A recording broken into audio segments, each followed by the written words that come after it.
what is it that Sharif Cooper hasn't done that I can say he should do to say he's done it all? He won that championship. That was it. Everything. He's done everything. He's scored a lot of assists. The only thing that can cap off his career is becoming Mr. Basketball. So why is it that when I watch it while I'm Odom, did I feel like he's the best player?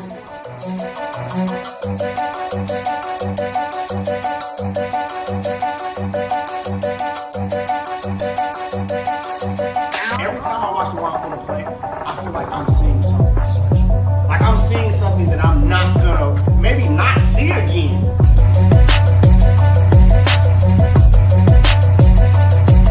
said that for a long time. BJ Boston was my favorite high school player in Georgia. I don't get that feeling that I'm seeing something I'll never see again.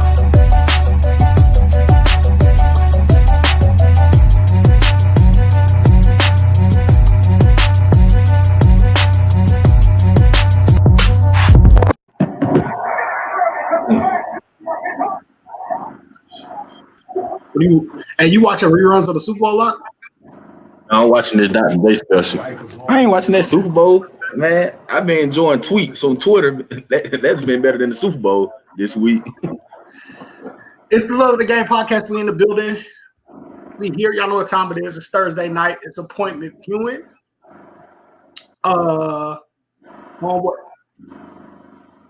Fam, speaking of resignation papers at work, some crazy shit happened today, bro. If y'all could be in the group chat, bro. I don't want to put nobody business out on the street. Hey, if somebody took one of Bryce's Nike uniforms, bro, I feel like Bryce pulling up at the crib. Somebody took some shorts. I still ain't got them back. Somebody actually got away with a pair of Georgia Cane shorts? Mm-hmm. It was me. Nah, they super small though. So it probably wasn't you. They ran super small. And man, we gonna get to it's a lot to talk about today. Of course, I mean, you know, we're gonna talk about some independent basketball. Locke, I'm gonna let you announce the guest for tonight. Hey, we got an OG in the game. I feel like he's one of my OGs. As soon as I got into this basketball stuff, especially the independent circuit, he one of the first guys I met. We always connected. We've been solid since day one, man. Greg, I don't know you from Augusta, but I know you hold down Augusta, Georgia. Yeah, I'm from it. Okay. He's here, man. Yeah, hey, man, this is my guy, Greg Williams, the director, tournament director from Team Power. You got so many titles, Greg. I don't know how to call it. You do all the above, Greg. Stop, man. Hey. But man, Greg Williams, man, you know, he an OG in this independent basketball circuit, man. You don't see teams come and go. He's been in it. Right. So man, we glad to have you on tonight, Greg, man. Glad to have an OG in this thing. Appreciate the invite, man. I'm gonna enjoy it with you guys, man. Appreciate it. So want to talk about the thing that got it all started, man. Do y'all want to kind of get into how this whole conversation about independent first I want to say this because I'm responding to DMs right now. There were a lot of requests to get on the show for this specific topic. A lot of requests to get on the show. We want to show a lot of programs or different programs some love. We appreciate people reaching out. I'm responding to some messages as we speak, but we decided the best way to do it is to bring some guys that have been in the game for a long time, that have seen a lot, that can kind of talk about the history of independent basketball, and then we can kind of get into how that relates to being relevant today and what's going on today in the independent scene. But if you don't know where you've been, how do you know where you're going? You know what I mean? There's a lot of guys that have been doing this for a very long time that we got to show some respect to, you know, because there's people out there, believe it or not, that don't know about certain programs, especially programs that are outside the city limits of Atlanta. So I think this show is definitely important. It's something that we got to do. But do y'all want to talk about how this whole thing kind of Man, before we do that, let's let Greg talk about it. Greg, I'm pretty sure you always been independent. Yeah. So just talk about independent basketball itself. Because I don't think a lot of people know what are true independent teams. Yeah. And the grind, they know about what Mondre talks about. They know about what me and Bryce talked about with the Canes. But you got 10 plus years in this. Mm-hmm. So you seen the change from no social media to social media. Like you seen it all, man. So just talk about the independent grassroots circuit. Man, for sure. I'll be honest with you, man. Independent basketball is where it's at, man. I tell you, we get a chance to get the best of both worlds. I'm saying we get to deal with all kinds of kids, high level kids, mid level kids, low level kids, and stuff, and just have genuine and what I feel like real relationships. I started doing travel basketball back in 1999, and really it was just a local rec team, man. A young lady over at the rec center here in Augusta kind of put me on, gave me keys to the city, and I just started from there, man. And next thing you know, 4 or 5 years later, man, we produced that Butler Bulldogs team that went and played against Dunwoody back in 2004 and lost in the state championship where they actually should have won it. And even at that time with independent basketball, we still didn't really get it because we still was running up to Swanee. I remember running up to Swanee, seeing Lou Will and Mike Mercer and them playing against those guys up in Swanee when Swanee was just just 4 courts at the time. And oh wow. And guys like Norm and all them, once they come in, they trying to, you know how it go, trying to grab your kids, but to try to give you a meat and potato of it, man. Al Outlaw was like a big time mentor and facilitator for me in the game. When I got heavy into it back in 2006 and we started doing it what I feel like the right way in 2008, Law came to me. Law gave me access really to Atlanta. He put me over there with Wash over there at Pebblebrook. I got access to Pebblebrook and South Cobb when I started hosting my super regionals. And him and Lindsay came and supported me, and everything was good. Next thing you know, just playing against Law over those 2 years and stuff in 2008, 2009. This is crazy. People, unless you've been in the game, you don't know this right here. Al Outlaw had a policy because he had respected what we was doing here in Augusta between myself and Damon Key, that he told us that if we came and played in his Southern Jam Fest, his opener that he always did in March, and if we beat Team Georgia, that we would be the ones to represent Team Georgia in the Nike event. At the time, all you had at the time was just Nike Memorial Day. So in 2008, I'm sorry, when our 2011 class with guys like Rod Hall that went on to play at Clemson, Robert Turner that went on to play at Texas Tech, CJ Washington went on to play at UAB and stuff. With that, Jesse Purnell that went on to play at Georgia Southern, we messed around and beat Law. And kept his word. May came around. Nike Memorial Day this time was in Nashville, Tennessee, played at the University of Vanderbilt. He told me and Dame to come up, pick up the jerseys, man, and go represent. And hey, from there, man, we never looked back, bro. We never looked back. Just that experience being in that building with the shoe company teams, I think I kind of grew a vendetta against them because it was kind of always like a disrespect, always like the stepchild in the room. But it was really motivation, man. And once we got our egos out the way and really started figuring out, what we really was doing for the kids, not so much just because there wasn't no social media like you said. So you know what you had to do, bro? You had to pay that $99 to buy that doggone NCAA college book, and you had to get on the phone and call college coaches, man, and really had to have genuine tight relationships, man. And that's where that's kind of the hard knocks of it, man. You know what I'm saying? So what independent teams were around back then? Oh man, so like in 08 and 09, I say, Worldwide was independent at that time, even though they had something with Reebok going on at that time. Oh, You talking about War Ride Renegades with Dez? Yeah, Talking about yeah, Dez, them? Dez in them. Yeah, Dez in them. Matter of fact, we popped Dez in them in 2009 over in the Peach State when they had Udoka and all them. They, they went on to Georgia Tech and stuff. You know what I'm saying? And like I said, that was another stepping stool that we kind of just built it on. And you had Inner Strength was non-shoe sponsor at the time. Gary Graham was a bad boy with the Smyrna Stars, man. He kept unsigned seniors that would just bully you. I'm trying to think who else at that time, man. There was so many people at that time. Man, you had Columbus had squads at that time. You know what I'm saying? That Georgia Blazers, but was the Georgia Blazers independent or they on the Nike circuit? Well, Georgia Blazers was on the Nike circuit, but they had that one little year where Nike had kind of came in and made them merge with the Georgia Stars. Like, well, that's when Caldwell Pope and all them boys had to combine with the Stars and stuff. You know what I'm saying? That was a hell of a nationals back then, back in AAU. But you know what, man? I'm just trying to think, but I just tell you, I'll be honest with you. Like, I just know back in those days, like respecting Inner Strength, respecting.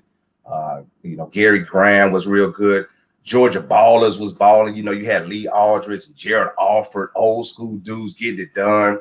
The Griffin Grasshoppers were nice. Duck was doing his thing out there. Griffin always kept some trees and some guards and stuff. Man, they gonna come to me as we go, man. You put me on the spot with that, but I don't even respect nobody. You had Team Truth out of South Carolina that was monsters. Here it is today. Curtis Willer created Team Truth. Now Curtis Willer, started up with Stars. You know what I'm saying? Which is a circuit and stuff. So you had my boys with Richmond Squires and stuff. Tony was a bad boy.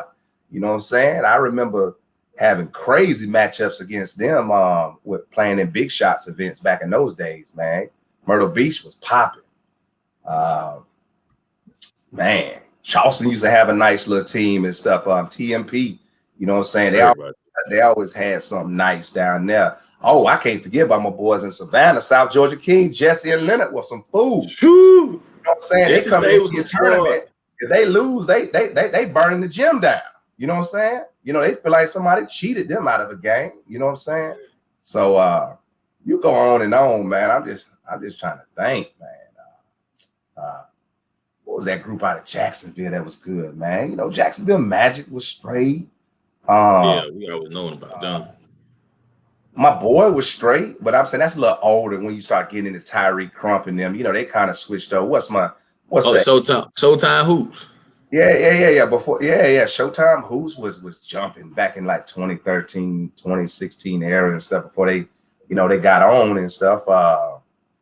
Man, you had a lot of good basketball, man. I can tell you this right here. And it's similar, but like I said, like it wasn't gonna be no easy matchup. And even though you had the Stars still doing their thing, the Celtics were still doing their thing at the time and stuff, and then you had the Southern Kings at that time over there in Lithonia and stuff. But like I said, it was dog fights, man. It was dog fights, man. So yeah. What's been the thing for you that you've seen when we talk about organizations that have staying power, especially in the independent game? We talked about a lot of organizations that we've seen kind of come and then kind of drift off for one reason or another. But what's been the common threads between the programs that you've seen that have a lot of staying power that stay, a decade plus in the game? Man, being a steward of people's kids and money, man. Like, you gotta really be able to take care of the money side, and you really gotta be who you say you are to these kids, man.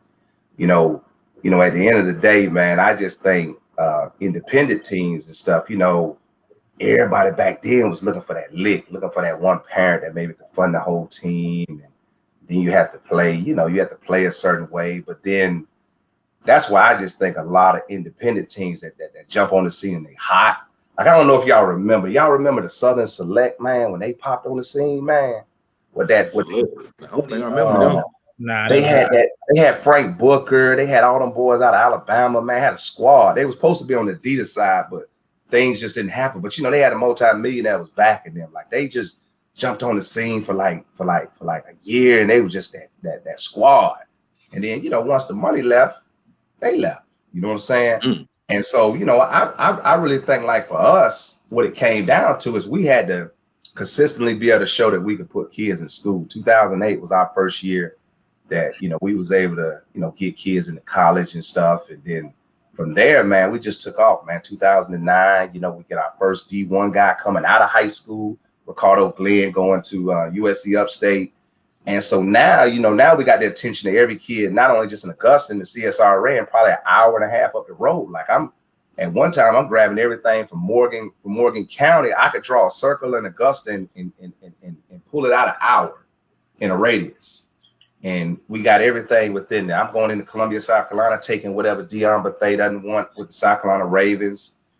Even at times, Nike teams back then only played when Nike teams had their circuit. So if Dion wasn't playing, I had Cameron Dunnigan, his big kid, playing with my 2011 team. He ended up going on to Georgia Southern with Jesse Purnell, a guard that we had too, that was out of North Augusta, South Carolina. So I think once we was able to kind of really figure it out, have a little success, and then be able to, like, I tell people like this, man. I'm not gonna say we can guarantee 100% guaranteed college scholarships, but if you are who you say you are, you make my job so easy, man. Because I know enough. I got 100+ college coaches in my phone. I know how to talk to them now. We talk cash money shit to them. Hey, for real. You know who they recruiting, man. You got to know who college coaches recruiting. So I tell people all the time, man. Like I just remember, arguing with people about Christian Killen. Like everybody jumped on Madison Williams with our 2016 class. Boy ends out with 22 scholarships in 1 year, but Christian Killen ends out with 9, but doesn't receive his offers until the last week of the live period. So I'm asking questions like, what are you thinking? Like I'm looking at this kid that you recruiting, and I'm not saying anything negative against it, but I remember, and Jerome Weaver, my dog, man, he checked since they was in 8th grade. He had a systematic approach. Hey, you speak they on got that. W. Great. I don't mean to cut you off, but the new guys don't know Jerome, the guy that run Indy Hoops, had an AAU team. Yeah, had a squad, man. I'm talking about. I ain't gonna say it was super talented. I'm saying DeMarcus Simmons was probably the most talented kid he had. But you know what? You talking about an IQ team. You talking about Jerome laughing at you, running plays on you, setting stuff up on you and stuff, man. It was ridiculous, man. But I tell people like this, Jerome and I, we created a relationship because since his group was in 7th, he came down to Augusta, played an event. We popped him, and then 8th grade year, he popped us. And you know what's crazy? I didn't beat this dude 8th grade year, 9th grade year, 10th grade year. And anybody know Jerome, he got that mouth for days. His junior year, man, we was over there. We had kind of been avoiding. Well, I ain't say we've been avoiding each other. We kind of just didn't see each other all year until Sean Williams joined over there at Emory, man. And man, I'm talking about in one day, dog, popped Jerome by 20, popped the Southern Stampede with Colin Sexton, Al, and the guard is at NJIT by 30. You know what I'm saying? And hey, that right there, man, popped what's the little group out of Miami, man, it used to come down Breakdown before they left and everything, popped them, you know what I'm saying? Over at New Birth and everything by 20, they walked in and had to walk right back out. So, just stuff like that, man. I think, just getting our kids and kids that we get to buy into our program, not being inferior. I hate the way the system is now, is because so many kids watch social media and their mental health gets jacked up. Like our kids have a serious mental health issue going on right now.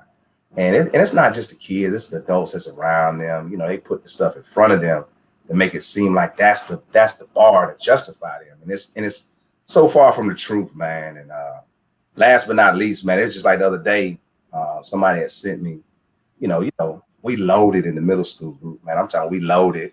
You know what I'm saying? With my, at least with my 6th and 7th, my 8th grade group, we climbing. You know what I'm saying? But they had put out a ranking and had put our 6th and 7th graders #1. And I was just telling a parent, good friend of mine, he the coach over at New Hempstead over in Savannah. I was like, man, I don't even want to put this out, man. I said, man, these kids, they ain't gonna be able to handle it, dude. And he was just like, he thought about it. He agreed with me on the phone. He called me back. He said, G, man, recognize these kids, man. Give them their props and stuff. He said, but you just gotta talk to them and explain to them. And here it is. I'm trying to tell some 6th graders and stuff. You know what I'm saying? You know, hey, I'm finna show you some love that people. But what this is a trap. It's a bullseye. You know what I'm saying? It's self-destruction because not everybody's gonna come after every piece of our team. And what's crazy is that you got to get out like team power. We're like 1-2 players away from being self-destructed because we try to get our kids to understand that everybody's, we like Transformers, bro. That's how we operate. We strictly like, you take the arm off, then you got a Transformer walking around with no right arm. You know what I'm saying? So that's my motto with it, man. We got some questions in the comments asking, do you think the shoe companies took the competitiveness out of AAU?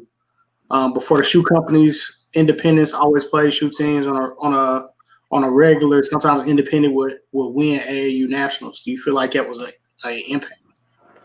Man, you know what, man? I think we took the souls. I think independents took the souls of some shoe company teams because what's crazy is about 3 years ago, man, I had my Atlanta Tip-Off Classic, and I'm gonna put them out there, man. Each one teach one. The Georgia Stars was playing the Final Four, and somebody came in and said, no, we don't want to play. We can't play. And then they gonna say somebody from Nike called down here and seen your tournament and said you can't play. I'm like, bro, who in the hell from Nike is watching what PQ Sports is doing over here at Harrison High School? Let's get this game going. So my point is, I think a lot of times, man, the shoe company teams, because they started so late back in those days, like a lot of them wouldn't try to come out until they had their full-fledged practices in April or late March and stuff. So I'm not going to say they took the competitiveness out of the game because, to be honest with you, I think they motivated more people because they like, look at y'all. I was listening to y'all last week on your podcast, and man, that independent hoops tournament that you talking about that could happen with Sean Joint. Like, I was kind of pissed off Team Power wasn't mentioned in there and stuff. But at the same time, I was like, yo, that's gonna be some heavy hitters, man. I remember just with my 2016 group when Team Eat was kind of just coming around and stuff, or when I just started hearing about them.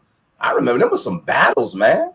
There was some straight up battles and stuff. You know what I'm saying? I remember with Garrett over at AC Georgia and stuff. You know what I'm saying? Even though he got my guy that came over to him, Aaron Saunders and stuff. I just remember some. Oh, he did get Aaron's on Augustine.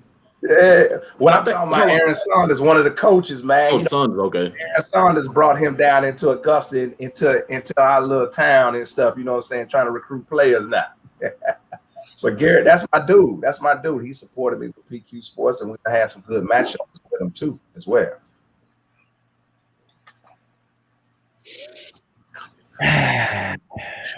What up, big dog? Tyler Shirley put me on the G Herbo, dog. I'm always gonna remember that. That was a good find. My boy Tyler probably got the top 5, top 10 swag in high school basketball right now in Georgia. Dang. That G Herbo was a good find. That was a good album. So now it's time to get to the smoke. We got that out the way. I'm telling lies. we can get to the smoke now, Dre. You got your snacks, Dre? You got your snacks? You got your snacks? You got your candy? I don't, man. I told you I had that one bag of candy, and then I don't have any. I gotta go back to the store and get some. Go ahead, Locke. Set it off. Man, you gonna show the tweet? Do you got it up? I don't have the tweet. We can talk about it though. All right. So AD put out a list. Coach AD from the Hype House. put out his top 5 list of independent ANU programs that he thinks, and like I said, this is what he thinks is from his opinion, from what he's seen, I guess, from this past summer or two of the last few years. The top 5 teams that he said were, no particular order: Norcross Heat, Team Honcho, Georgia Canes, Hype Hawks, and who else? Team Dixon. Team Dickerson. Team Dixon. Now, Greg got to the story late because he didn't start tweeting back to like 2 days later.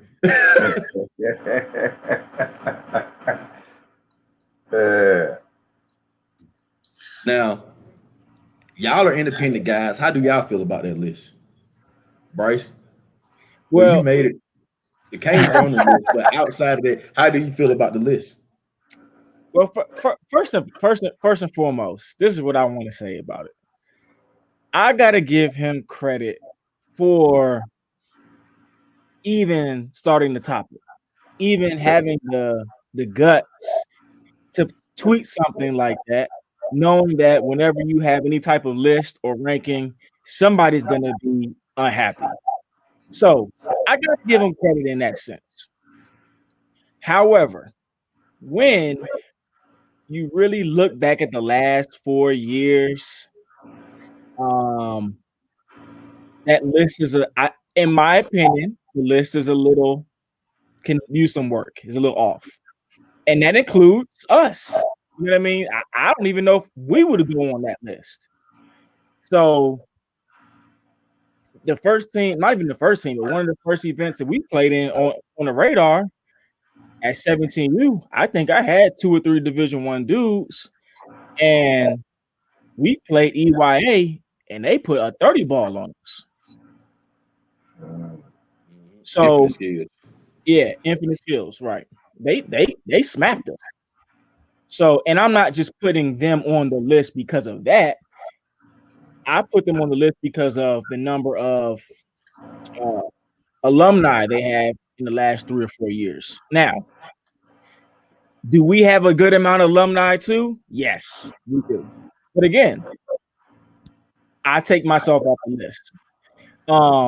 So, and then, we had this conversation, and I think even to get on that list, you have to have some guys playing in college. I agree. 3 out of those 5 schools, 3 out of those 5 programs on that list don't have guys playing college yet, right? Yep. Hype Hawks, they don't have anybody in school yet, or at least touch the college court yet. Norcross Heat don't even have a 17U team, or they do now. So, and then who was the other one? I guess you can say, us. So, like I said, you named Team Honcho as well. Team Honcho doesn't have anybody in college yet. Let alone producing in college. Correct. But we didn't even get to that point yet. We just talking about into college. just having a college jersey on. So if you're basing it off of that, which I think you have to, you can't just base it off of one summer and going up to Lake Point and going to McEachern and going and having a great one summer. I think that's a complete disservice to the people that were in the game 3, 4, 5, 6 years ago that were going to Emory, that were going to all these different places and trying to grind it out. And just because we didn't necessarily see them back then don't mean they weren't there. So again, I'm not throwing any shade to anybody by any means. Like I said, I think he deserves credit for the tweet. If that was the case, like I would say, yeah, we number 1. And I'm not really saying that because when I look at those programs that we talked about Team Georgia Magic, we talk about EY, we talk about Infinite Skills, we talk about who else? Like we mentioned, I'm having Team Forest. got team forward. Oh, I got the list. Oh, I'm a break. I was in my notes. I pulled out my notes from 2015. I think it just needs to be understood that like these programs have dues. Shoot, ATL hoops. People spent 3 days going on Emory about his tryout fee when that man has a conference player of the week last week that played in his program. So again, I'm not throwing no shade to anybody. I commend him for stepping out there and starting a conversation, but I think the list can be a little bit adjusted. I think that there's a couple of things that have to be kind of called out. And this comment, I think, is perfect along the lines of what I actually said when we had this conversation before. Yeah, we had this a few weeks ago. When we were talking about programs and we were talking about whether or not, and I don't want to make it sound like I'm picking on it because I'm not. When we were talking about is DCA high major? And I said no, hell no, because there's a whole nother side of this game that you didn't participate in. Not that you weren't great in elementary school and middle school. They were probably one of the best elementary and middle school programs that I'd ever seen. I agree with you guys on that. But there's a whole nother side of this that you're not touching. I would say the same thing about a program that does really well for 17U and there's nothing underneath it. I'm not calling you high major. As a program, you have to have more than a good team. When we talk about what are the best programs in the state, that's how I read it when I read the tweet, right? The other basically, you're saying it's two different. There are good teams and there are good programs. 100%. Cherokee Legacy, very good team. But I've been following that 2022 team since they were in the 5th grade. Dylan Wall and all those guys, like, we've been knowing those guys for a long time, right? I tried to get Braden Pierce in the 6th grade a long time ago. He was a baseball player then. They told me he wasn't going to play basketball. He was a baseball player. I've loved that kid since 6th grade. We've watched that group from then. So they have to not only be competitive at 17U this year, but you have to show me that there's something else under that, right? To be considered a top 5 program, right? Now, are all the programs that listed on that list very relevant? Absolutely. Right now, today, they're all relevant. Outside of, and I'm not saying this to shit on the Hype Hawks, but they're merging.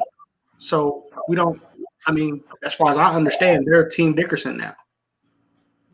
So we should have opened up another slot on that list as far as I understand it, because you guys are merging with Team Dickerson. Not take a shot at that program. But again, it's got to be something under the hood to me when we talk about programs, or else shit, I would put Man Up in the running. Like I look at Norcross Heat and I look at Georgia Man Up, shit, their 2023s were their focus and their best team. Our 2023s are our focus and our best team. But shit, we have college players. Yeah, you had a 17U with what's my boy name? Shit, we just showed young Josh highlights lighting it up, 3rd in the conference in scoring at Southern Union. So we have college players at Georgia Man Up that are producing in college right now, right? So if that was the case, then I would put us in that conversation, but I don't, right? Yeah, I could go down and list the names. I feel like we get disrespected to a certain degree when it comes to that, but we have several, right? And I won't even get into the amount of people that we developed since they were little, and then they went and played 1 season with a shoe team, and the shoe team got the credit for what we did. I could add more D1s to the list that we don't post about, right? But I still wouldn't put us as a top 5 program, right? Regardless of how relevant, like how many other programs have a podcast that's been running for the last 3 years? How many other programs? Like I could go on and on about the shit that we do as a program, right? And this is just my 2 seconds to talk my shit for 2 seconds about our program. Because for me, I look at some shit that people say, and I look at it as like the absolute fucking nerve. not the shit on his tweet. I'm not talking to Coach AD. I'm not talking about that situation at all. I'm just saying in general that I feel like in this landscape, I show guys like Greg Williams and show guys like the first programs that I named when we have that conversation are not man up. The first programs that I was naming was the AJ Bouye's, the Team Ford, the Stars. I'm giving respect to AC Georgia, right? And with no animosity, because I feel like Georgia man up. Shit, we could pound our chests and shit. We could stand up with anybody. I feel that way. Yeah. But I understand my whole place in this ecosystem, and yeah, I want to kick their ass. I want to kick Brad's ass when Infinite Skills, when we match up. You know what I'm saying, on the floor, we want the matchup. But Brad got a McDonald's All-American that when he did his commitment video, Infinite Skills was in the damn Jabari Smith video. It's another level of a connection with a kid that a lot of people don't have. Wow. Jabari Smith did play with Infinite Skills as a ninth grader. Hey, you know what's crazy though, man? My boy just told me this, and I just found this out at Jerome's joint over in 4th of July. The kid came up underneath the Georgia Shock program with JP over there. In that Douglas County area. He came up underneath, really. Mama came over there hugging him and like, yeah, we appreciate when we first started that. You know what I'm saying? I was like, and guys like Georgia Shock, them were goons back in the days too. 100%. I forgot to mention my boy Sam down in Macon with the Macon Bucks. Them boys used to be gorillas for real. And then you had Macon Bucks are still going, by the way. I know Coach down there. They're still going. So Macon Bucks, Georgia Shock still got players. I watched them play this summer as well. Yeah. Coach, I just feel like for us, like I looked at it and I didn't get emotional about the tweet. I thought it was great conversation, to be honest. Great content. I think it's great conversation, man. And I wish that we could have had Coach AD on, because I feel like to hear him explain his rationale and be able to kind of put him on game to some other stuff that may be happening and how we evaluate teams. I think it's just great conversation. Of course, Team Georgia Magic, Warner Robins All-Stars, we always mention those, because when I look at what they're doing and making, you talking about from beginning to end, they got camps, training, media, like they're covering everything for the kids in their area. But to me, when you talk about programs, bro, you got to be, and I'm not saying that all your teams have to be good. It's so hard to have 4 good teams in different age groups that are really good. It's so hard to find, let's real talk. It's so hard to find 4 great coaches for your program that will volunteer their time and did like, I was having a conversation with Big West, and I don't want to give too much, but some of these relationships with these kids get personal and it gets muddy and it gets hard. Like, it's not just basketball sometimes. And we've seen great coaches walk away from the game for interactions with a kid or with a parent. It's like, man, why am I doing this? I'm volunteering. Like, why am I doing this? How many trainers do we hear that say, oh, man, I picked this kid up. I fed him, trained him for free, blah, blah, blah, blah, blah. The kid made it, didn't give nothing back to the program. I can't get an invite to not like, hey, you coaches go through that as well. I mean, Bryce, you pulled Tay R out of not Tay Tay Watson. You pulled him out of Newman. Yeah. So bro. Like, so it's a lot of good coaches that get burned out and walk away from the program. So it's hard. It's really hard to do. For me, that's why I put an emphasis on guys that not only can do it at a high level at 17U, but have a program that really serves the community. And it's not just about being good or having a good team or having a good team at one level. Yeah. I don't want the message that could get confused as if those teams that he put on the list are not good, didn't have great seasons and things like that, because they did. Hell of a point. Like they did. Hell of a point. You know, we're talking about 4 years. We're talking about like longevity over a period of time. And honestly, I don't think some of those programs have even seen the real battles of a live period and what it really looks like when you really, you know what I mean? Like you couldn't have if some of those is your first year. So I want to make sure we touch on that too, because I want to make sure that people don't think that I'm shitting on Team Honcho either, because at the end of the day, and Mark brought this up to me in a conversation, how many out of all the rappers that came out of Atlanta, how many of them got programs that's going right now, that's putting the money and the time and really connecting with their program the way the Migos is with Team Honcho? Yeah. You got Team Honcho and you got free bands with Scooter. So I would never talk down on those guys for giving back to the community in a way that they are, because it's positive and it's helpful and it's working. Yeah. Right. So we're not saying no. I think we're saying not yet. Right.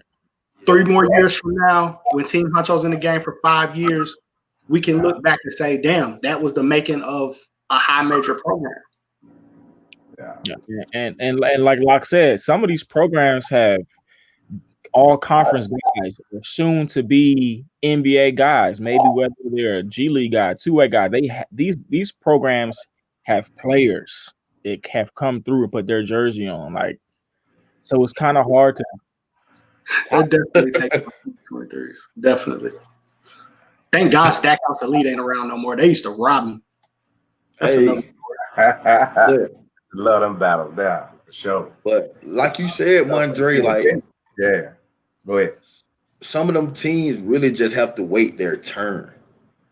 A lot of those teams don't try to go through the process. You got to go through this process of where I can't even rank you as a low major, mid major, high major, because you ain't done no work. You ain't put in the work. Yeah. It's just like a Division II school doesn't wake up to the next morning and become Division I. Yeah. They put some years in, win some conference title, have some pros. So it's like you can't sit here and try to clout your way to the top. Yeah. You can't be trying to use social media and clout, because I see teams who feel like they walking around acting like they the shit or whatnot. I'm at the tournament. I've seen y'all getting beat by 30. And stuff like that. And some of them haven't played up in that big time basketball yet. Yeah. A lot of these guys haven't taken kids from A to Z, man. And I'm just talking second grade all the way on up, man. I'm just telling you, I go back to my 2011 team, A to Z, 2016, A to Z, 2019, A to Z. I got my hands in on a 2027 and 2025 group, where they 2027 A to Z. And then my other coaches that have been a part of the program, like you hit on a great point, Dre. It's the adult mix that always jacks it up. You know what I'm saying? And like I try to tell people here in Augusta, and just what we deal outside of that territory called Atlanta and stuff, is like, yo, we had a capability to be able to compete every day and get kids recruited and make kids recruitable. But the problem is that, we got coaches that look at the praise that they had in second, third, fourth, fifth grade, sixth grade, think them wins mean something. Then when the kids get 8th and 9th grade, they don't know how to lose. Now you're losing your team. Now your parents looking for different options. Now you're one or two players. And I'm not against anybody from ATL coming into Augusta, because guess what? I come into ATL and grab what I want to. You know what I'm saying? I was able to come in to Peachtree Ridge and grab a kid like Miles Tatum, grab a kid like Mello White when he wasn't happy at times with Stackhouse Elite. I was able to come in, create a relationship with Larry over at Green Forest, come in and get a Bebe, a Victor Inu, for you know what I'm saying, a Precious, a Yaya, and develop a genuine relationship. You know what I'm saying? And so, I just think at the end of the day, you know what I'm saying, a lot of this stuff, the process is hard. It just depends on what you basing it on. It's a lot of hype right now, and I'm for it. Like the stuff we seen this summer in a COVID scenario. Like I think with Team Dickerson, man, you would have thought. But see, the thing about it is he's been around forever. But you thought with just Team Dickerson did this year, it was like they've been a decade plus team, but they leader is a decade plus guy. You know what I'm saying? So he knows what it takes to get it done and stuff. But I think college scholarships matter. Let's keep it 100. I think consistency matters. Let's keep it 100. You know what I'm saying? But at the same time, I'm not gonna sit and say team power every year going 30-5. Oh man, we done went 20 and 15, plenty of years. But we got recruitable guys, and that's all that matters. And I tell kids, like, you've seen it a lot, man. I come over here playing Sean, like, I don't care about a win. Like I tell Sean, like, give me that fire. I want all your heat. You know what I'm saying? And I don't care if I come out that bad boy 1-5, 2-4, because guess what? College coaches ain't signing or giving scholarships away based on that W. Now that W sounds good because they do want to recruit winners, but at the end of the day, man, like I said, independent programs like us, like, we're shopping kids against each other. You know what I'm saying? It's just like I tell people here, and me and we would joke about this all the time. Like every day, I used to tell people, like, yeah, he had Aaron and he had what's the kid that went, and Jordan that went to Furman, but I was like, he's not an athlete like Madison, and he's not and he's not Christian Killing and stuff. You know what I'm saying? So yes, you know what I'm saying. So and that was no knock, because I love Jordan. I've been up to Furman many a times and just love the way this kid shoots the hell out the rock. But I just think at the end of the day and stuff, you know what I'm saying, consistency and being able to build kids and build programs from A to Z does matter, man. You know what I'm saying? For sure. I just want to make sure, Christ, and I'm sorry not to cut you off, I'm gonna let you have it, but I just want to make sure that people understand, like, I'm not shitting on their programs, bro. Like, I had Matthew Cleveland, I had Sutton Smith, like, that's a great program in its own right. Huncho, great program in its own right. Norcross Heat, great program in its own right. We're just saying at the top of this thing, right? When you talk about top 5, would I refer kids to those programs? 100%. Every program on that list, I would refer a kid to each of those programs. So not shitting on those programs, but when we talk about the top, who's at the top of this thing? To me, you got to look back last 3 years, last 5 years at least. Last 3 might not even be too close, but at least last 5 years, you got to look back and see who's been the most consistent. My bad, B. Go ahead. No, you good. I was just gonna say, part of that tweet was the fact that they didn't pay homage to Smarter Stars. So my question is, we know what Smarter Stars is. We know what how long they've been in the game, but do they get in the top 5 in the last 4 or 5 years? I do. Nah, and G been out. I'm saying, to my knowledge, G been out the game for a while. I think I seen him on the bench maybe 3 years ago. He was on the bench about 2 years ago. He wasn't last summer. Yeah, and last time I seen the Smarter Stars, Caleb Murphy was giving Bryce buckets. Me? Caleb Murphy was giving the game. No, maybe it was. I think Zacho coached that game. Caleb Murphy was going crazy. You know why I feel like those teams didn't get paid their homage? Because last summer was a different type of summer. So a lot of teams that we normally see, we didn't see. So it gave Team Huncho, Team Dickerson the times to blow up. Because now those other programs are still around and they're big known programs. But now those newer programs came and, like, they made a name from themselves. Team Huncho made a name. Team Dickerson made a name. That's normally Infinite Skills and Smarter Stars that summer. So, I just feel like now, especially this summer, all these teams are going to be back. Now we're going to really see who are some really good independent teams, because all the independent teams are going to be here this summer, instead of like last summer where we were missing a lot of teams. Yeah. No, that's facts, man. You got to put that crazy dude out there too, man. Atlanta All-Stars, man. You got to put that. He's got a red. Hey, they have. I've played Ben probably, man, eight or nine times. I promise you this, and it's crazy, man. He'll come on here. The first 4 or 5 times we played each other, man, brawls. You know what I'm saying? And but one thing I've always loved, I recruit against him. I remember when I was recruiting against a kid from Hiram and up that at Dominion Christian and Harrison from him and stuff. You know, he goes into those deep pockets and gets kids. You know, he's a referee, so he gets that advantage to go kind of see where he signs referees. But you definitely got to give programs like him. I love him. You know, I think there's some programs that are on the come up too. I would look at the Atlanta Timberwolves, kind of seeing what they're doing. Yeah. They breed it from him. Yeah. Georgia legacy. And you don't see that a lot, man. You know, and that's crazy. You know, to see the Atlanta All-Star, Atlanta Timberwolves kind of relationship. They breed it with each other. I remember, traveling. They was up in Louisville with each other. With Nationals up there and stuff, man. So, that's definitely true. Yeah, that I would say too.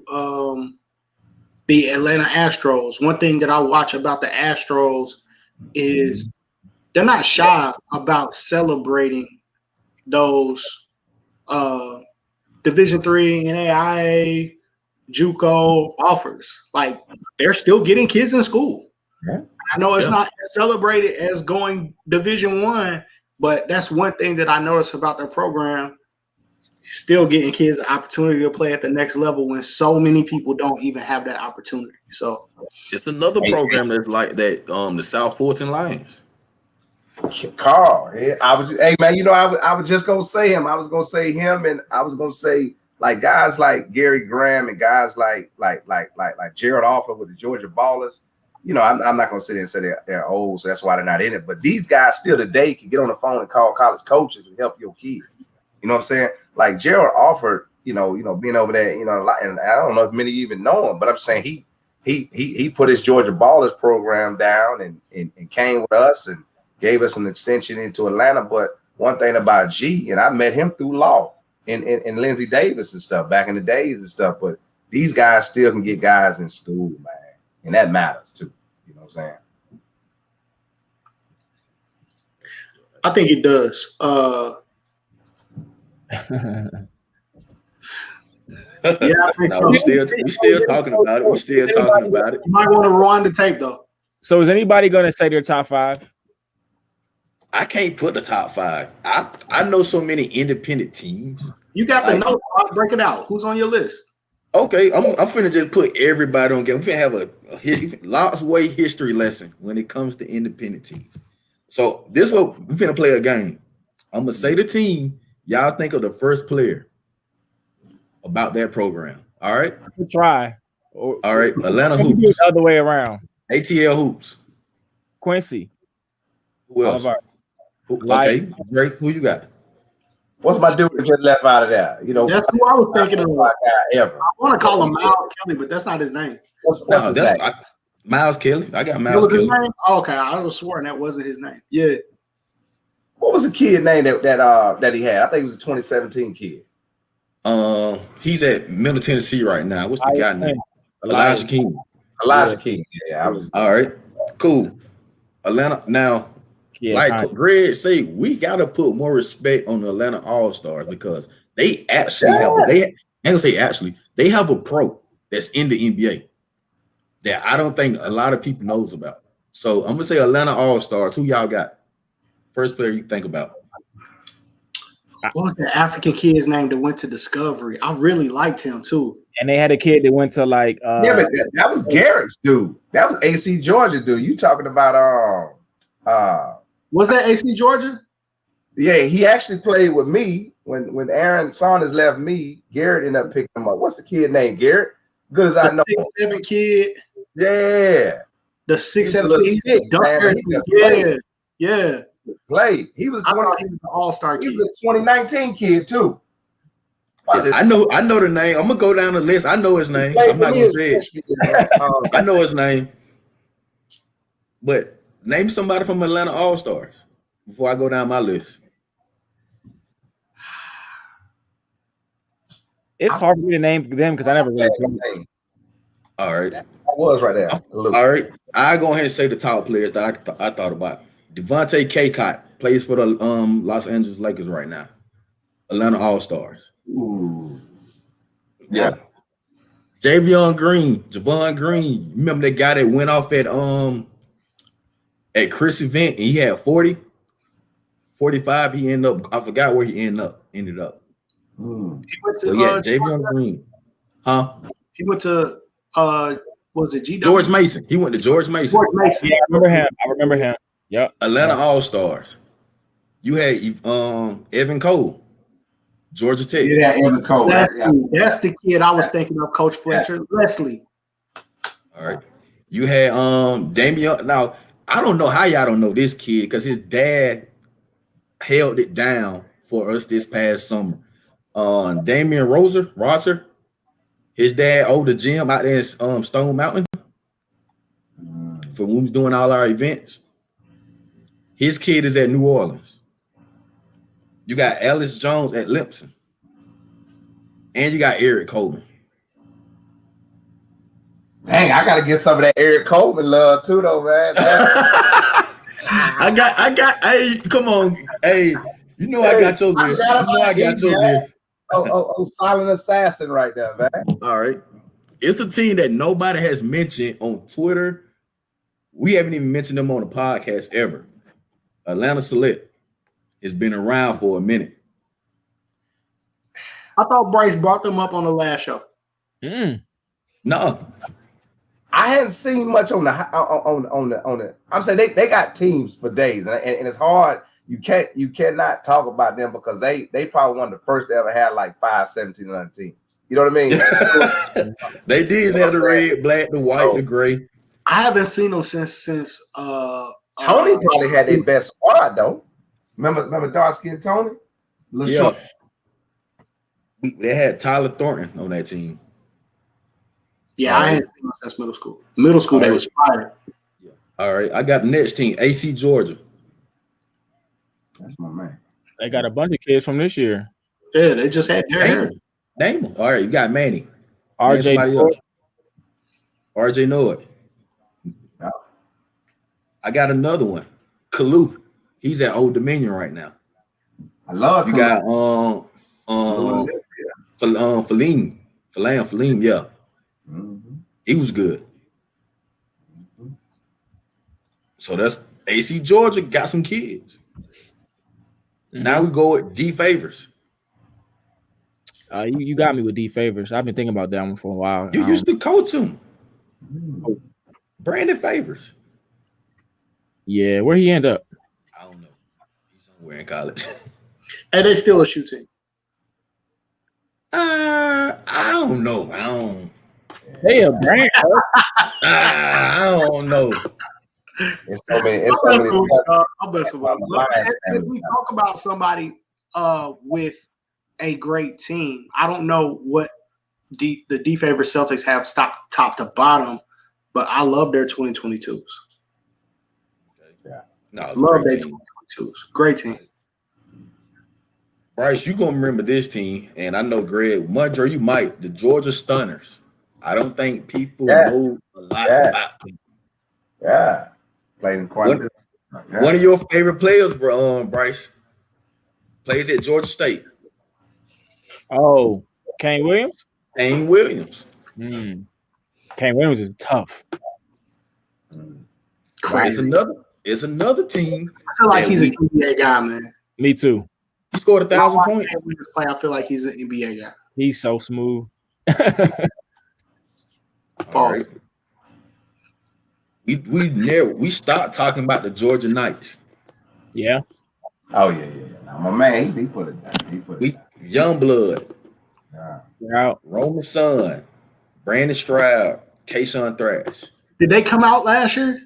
They in college. Well, 2 of them are. No. Where Stroud son go? Did they come out and play? Did they come out and play this past summer? No, I don't think. I think they had the younger team. Now Stroud always had some younger guys. Yeah, I don't think they play older groups this year now. Got you. Okay. It'll be interesting to see if they come out this year. I got God's property on here.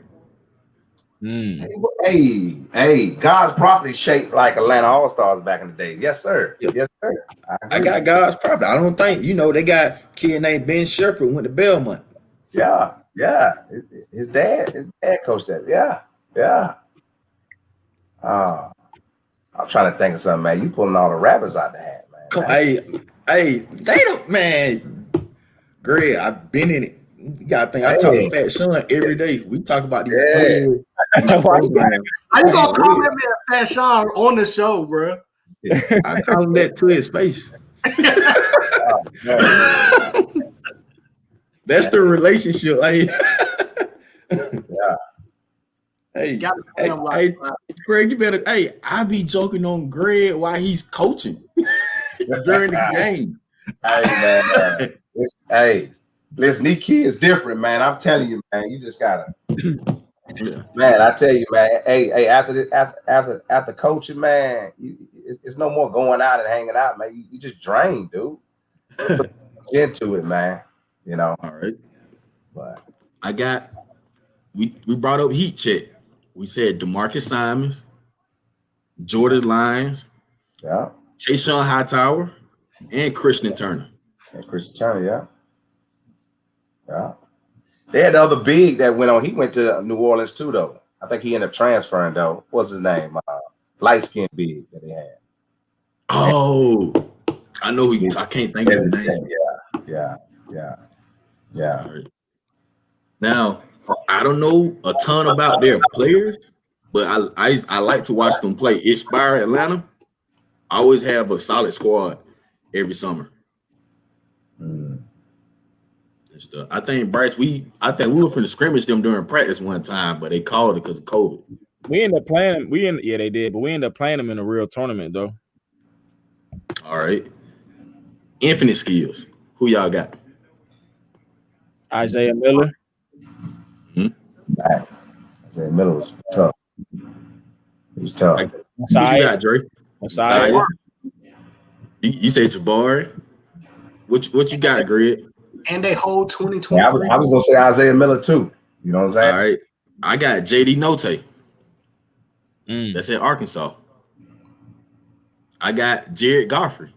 I got Noah Gurley. Noah Gurley. Yeah. I got Jalen Pinkett. You got the list over there, boy. Hey. I hope you got my list. My list. Hey, lock in over there, man. Before the podcast and put together the list of players, dog. That's cheating. No. I honestly have notes from back when I first did my first tournament with Sean. And I just went back and looked at all my notes and all the Georgia teams that I had listed with some of the top kids. Let's bring up the Smyrna Star. Who you got, Bryce? I got a list of those. Yo, one of your kids at Wichita. Oh, Wichita State. Oh yeah. Trey Wade played for Smyrna Stars. Right? It's 17 year. Yep. Yeah, they got Jordan Hill. Pro. Jordan Hill played at pro. Lakers. Yeah. Trey Wade I think he played like half he finished with Smyrna Stars, right? Something like that. Yeah, the last few tournaments. Yeah, last few tournaments, yeah. Hey, they got Travis Anderson. You got Travis Anderson. Josh Linder. They had a kid recently at North Georgia too. They got Bubba Form. Adam Flagler. He played with Smyrna Stars? We in the comments. Trevin Wade played for AC Georgia. No. Trey. Got him. Hey, what? We gotta talk. Whoa. Trevin, I thought Trevin played for Atlanta Express. We got to talk about the rules of how many games a kid plays for you before you claim them. I'm not saying that AC Georgia is wrong, But I do think we need to institute a general rule that if that kid didn't play 15 games, 15 to 20 games, you didn't really play for your organization. Yeah. Y'all didn't get to it. Because if that, see, I ain't gonna drop the name that we got pictures of in the man up jersey, but if that's the case, we can claim an NBA guy for man up. Hey, we can't say the Smyrna Stars without saying Kelvin McConnell. Please say his name, bro. He gonna Hey, all right. I'm down to Y'all had Peyton Daniels for 20 games, Drew. Hey, Trevor Wade played multiple seasons at AC Georgia. Let's get to it. That's what I'm talking about. We'll do our homework. That's why we gotta have these conversations. We'll come back and do the research on that one. Hey, the heavy lifters have to be celebrated, man. Bryce, that's why honestly, low key, that's why I give you a lot of credit. Wow. The heavy lifters, dog. Do you give somebody more credit for having a kid for 3 years, or do you give somebody credit for having them for 5 years? I mean, if you had a kid for 2 years in high school, but somebody had them from damn 4th grade to 9th grade. Man, if you can keep a kid for 2 or 3 years in this era, man, you did a damn good job, man. You played that role. Because I'm just telling you, it's just so much grabbing and reaching at them. You know what I'm saying? Mm-hmm. all right. Who I got next on the list? I said the Smyrna Stars, the South Georgia Kings. I think only me and Greg may know these kids. Oh yeah. Well, JJ Frazier played for the South Georgia Kings. Yeah, Davion. You know what I'm saying? I'm saying even though they came, to the Celtics, but still, yeah. You had Kashmir Wright.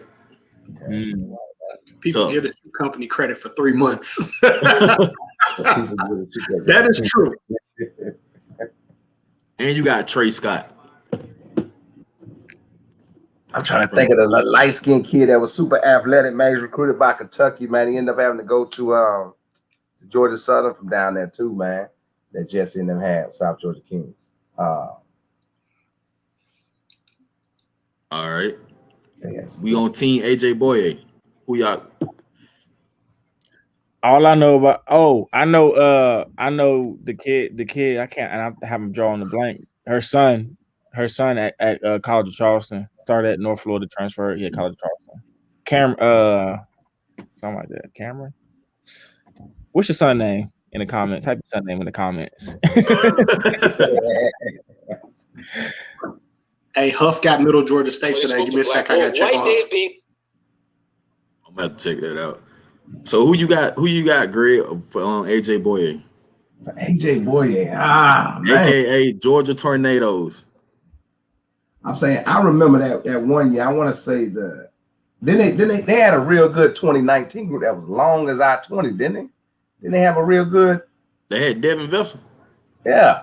I remember they had yeah. I was hoping y'all didn't take mine. That was yours? Yes.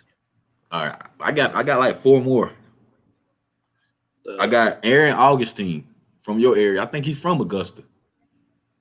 Aaron Augustine played with them? He didn't play with them. I don't play. That's the name Sean gave me. Sean gave me Aaron Augustine. I didn't have him on there. I had Kevon Harris, Keith Lamar, and Terrence Edwards. Augustine may have played with him as an unsigned senior though, but he was really stars and he played Express. No, Augustine he did grow up playing with Express. He played Express. Yeah. All right. I'm a good people. Yeah. All right. Team E. That's your boy who at College of Charleston too, right? Huh? Your boy who at College of Charleston, didn't he play for Team E? If you say his name, I'll stop you. Elite Battle? Nah. What college? I got 2 kids. I got Isaiah Banks and Bernard. Isaiah Banks did. Yeah.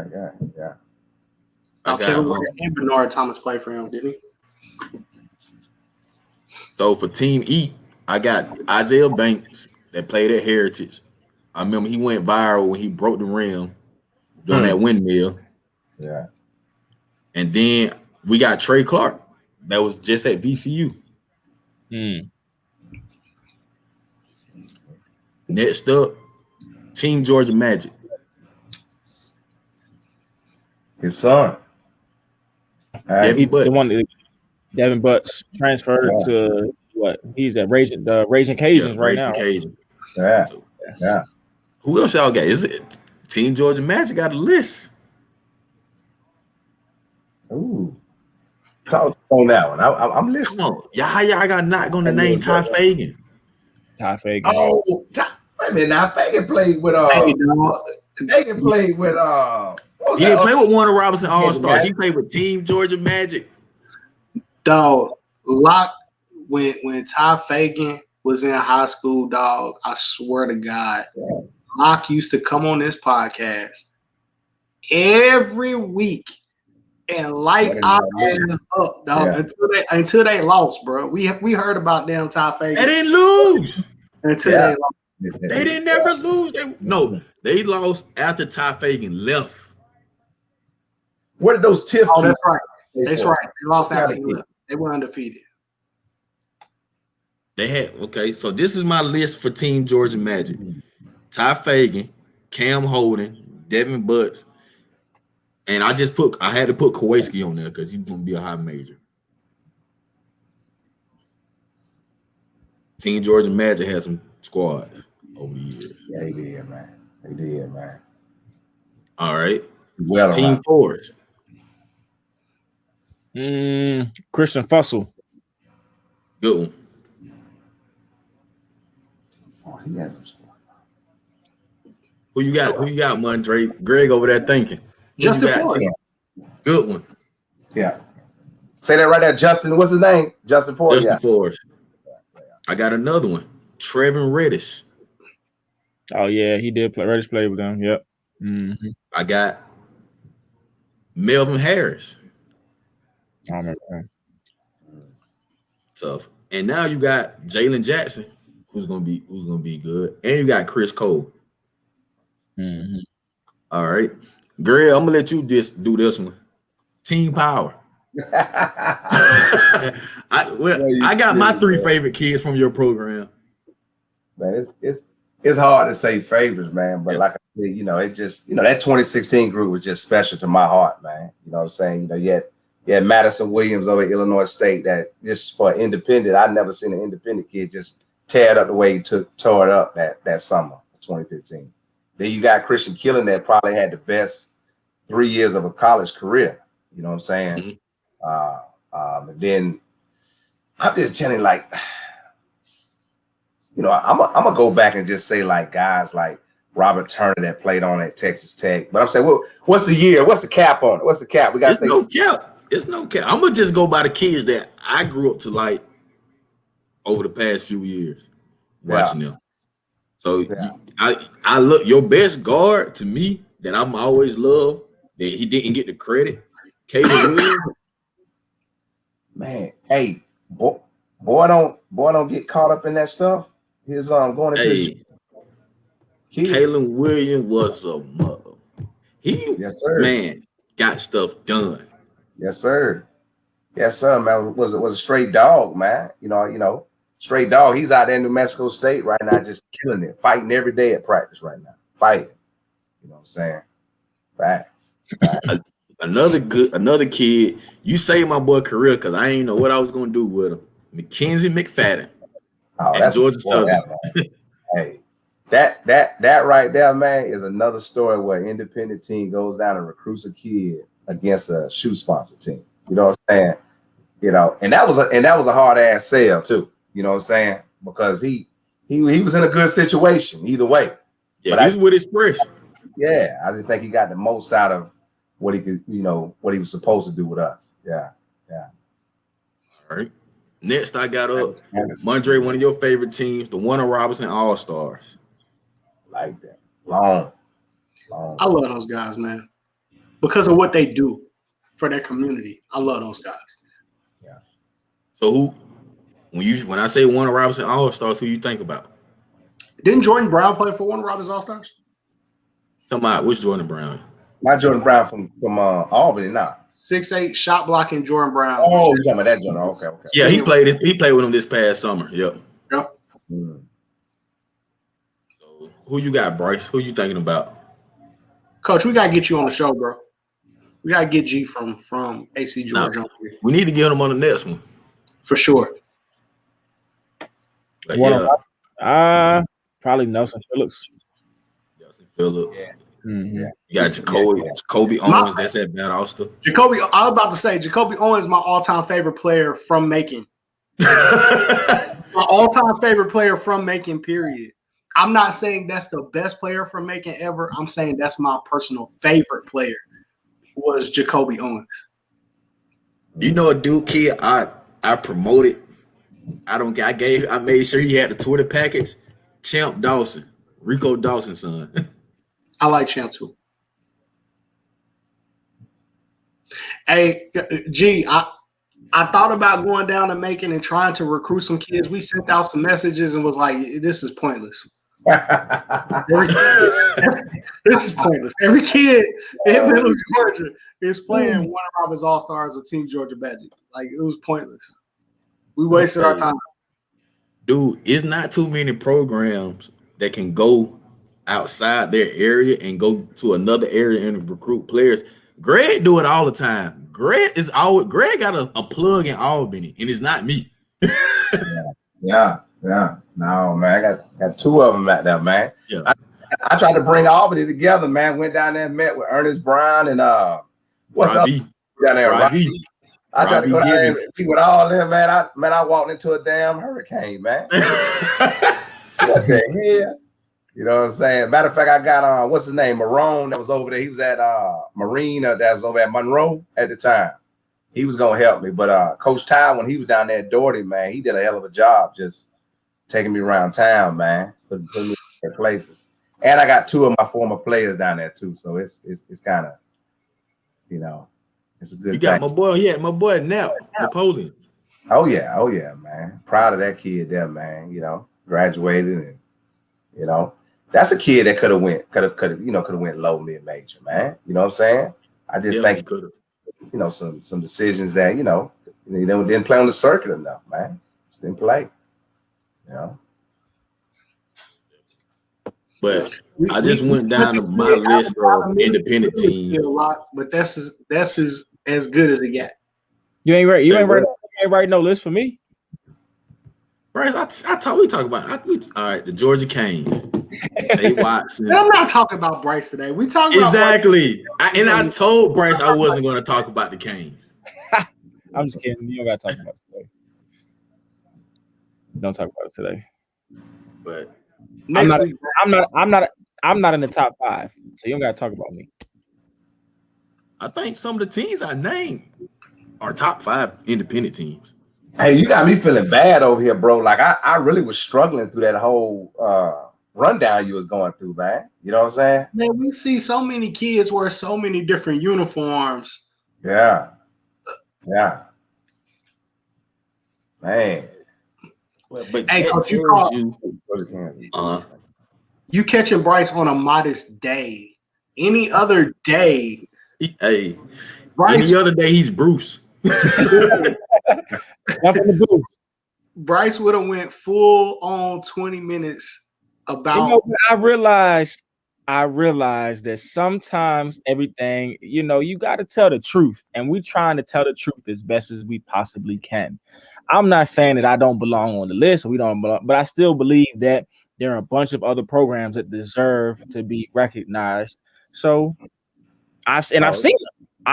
They've beaten me. Okay.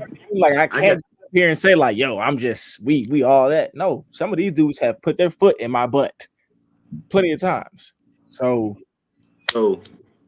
Greg, I'm gonna ask you this. So Bryce say he a top 10 independent A&U coach. Do you feel like you're a top 10 independent A&U coach? Hey man, I can't be modest on that, man. I definitely feel like we are top 10. And I definitely feel like we the best thing smoking outside of Metro Atlanta. You know what I'm saying? And that's nothing against my Middle Georgia guys, nor against my Savannah guys and stuff, which I got love for. But I'm just, like I said, that's what I was telling you. Like, we got a list. We may not have the marquee names, but I'm saying like kids that went on to school, graduated, college degrees, living good. I'm proud over here. But like, I'm gonna do Bryce on that and not. Oh. Hey, because I ain't gonna lie to you. Hey, man.